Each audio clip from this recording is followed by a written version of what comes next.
Assalamualaikum warahmatullahi wabarakatuh.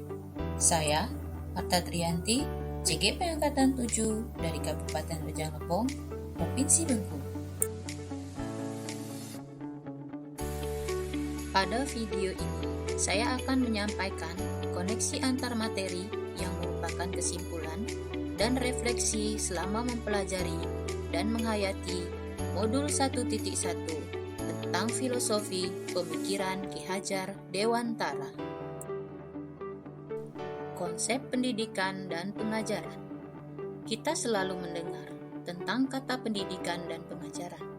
Sebenarnya, terdapat keterkaitan antara pendidikan dan pengajaran. Pengajaran merupakan bagian dari pendidikan.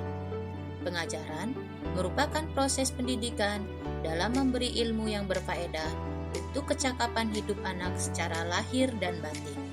Sedangkan pendidikan merupakan pemberian tuntunan terhadap segala kekuatan kodrat yang dimiliki anak agar ia mampu mencapai keselamatan dan kebahagiaan yang setinggi-tingginya baik sebagai seorang manusia maupun sebagai anggota masyarakat.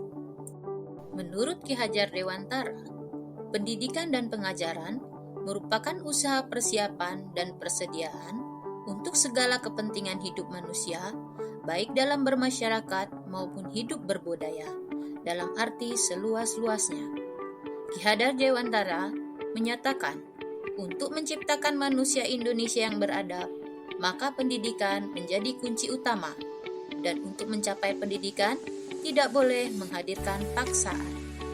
Tujuan pendidikan adalah menuntun segala kodrat yang ada pada anak-anak agar mereka mencapai keselamatan dan kebahagiaan yang setinggi-tingginya, baik sebagai manusia maupun sebagai anggota masyarakat. Pendidikan merupakan tempat bersemayamnya benih-benih kebudayaan. Sangat diperlukan pengembangan nilai-nilai positif budaya lokal dalam pendidikan anak. Nilai-nilai budaya lokal dapat dijadikan dasar mengembangkan budi pekerti anak, sehingga akan menciptakan manusia Indonesia yang beradab.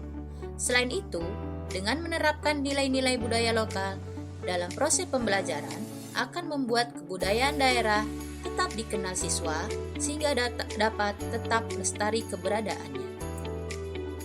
Sebelum mempelajari modul 1.1 tentang filosofi pemikiran Ki Hajar Dewantara, saya sebagai guru percaya bahwa murid harus menguasai semua ilmu yang telah saya transfer dalam proses pembelajaran yang telah saya lakukan.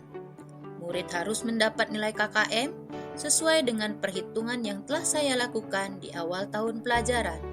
Sehingga dalam kelas seperti memetakan murid berdasarkan nilai yang didapat, tanpa melihat mereka merupakan pribadi yang berbeda yang tidak bisa disamaratakan. Sebagai guru, saya terkadang menegur keras, bahkan menghukum anak saat merasa mereka tidak mampu melaksanakan tugas yang saya berikan, meminta murid bekerja sesuai dengan aturan yang saya buat sebagai seorang guru. Dalam proses pembelajaran, saya belum sepenuhnya meminta umpan balik dari murid bagaimana proses pembelajaran yang telah saya berikan. Sebagai guru, saya sangat jarang bertanya, apakah cara penyampaian ibu dalam proses pembelajaran sudah baik atau belum? Bagaimana kesan kalian terhadap ibu dalam pembelajaran hari ini? Saya hanya mengejar murid dengan pertanyaan, sudah pahamkah kalian dengan materi yang ibu ajarkan? Pemanfaatan kearifan budaya lokal masih kurang saat melaksanakan pembelajaran.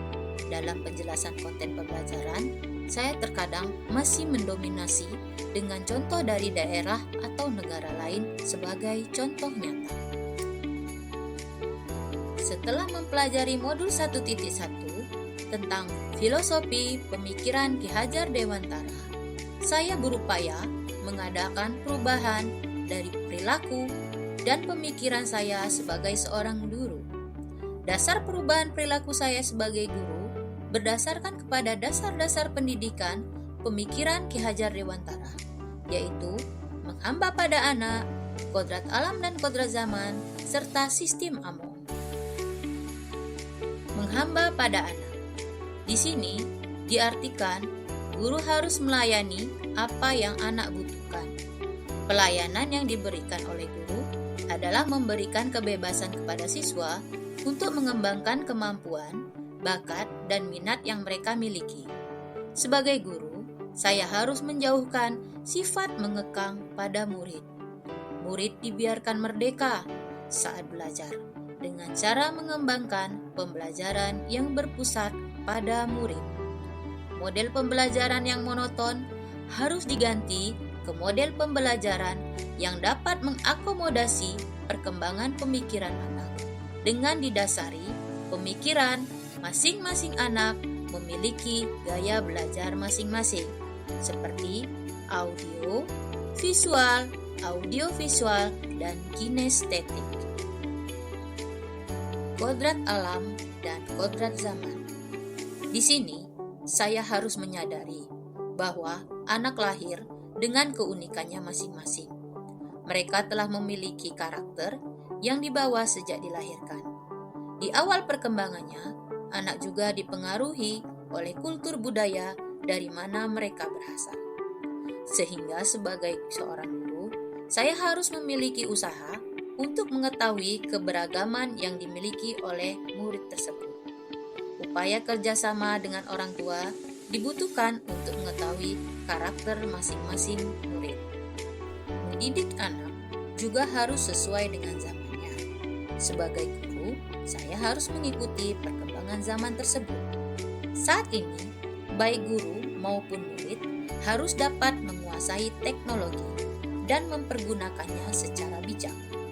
Guru juga menjadi penuntun anak dalam menggunakan teknologi agar anak tetap aman dan terarah saat mengikuti perkembangan zaman.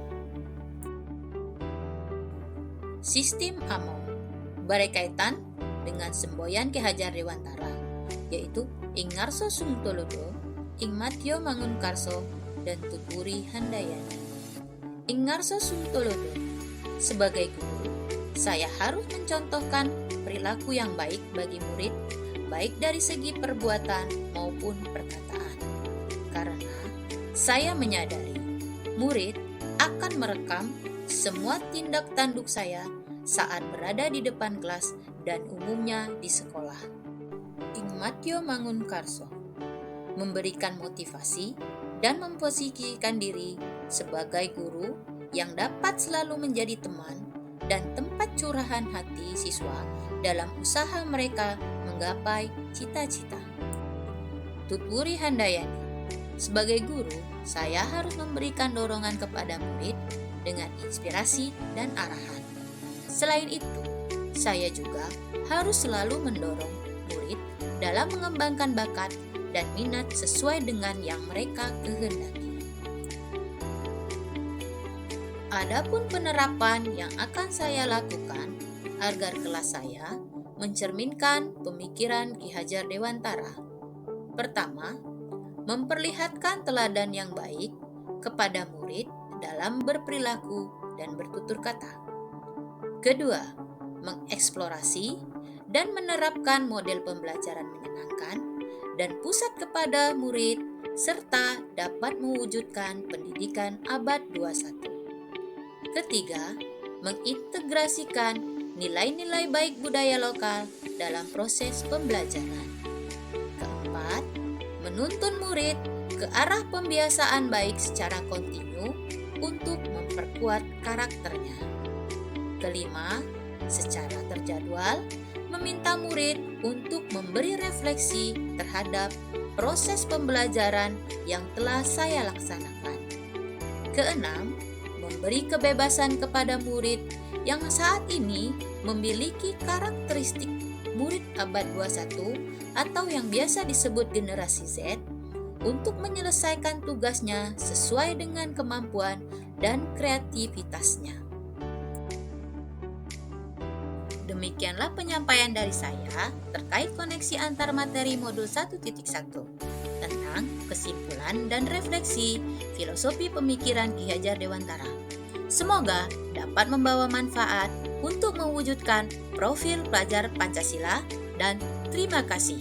Wassalamualaikum warahmatullahi wabarakatuh.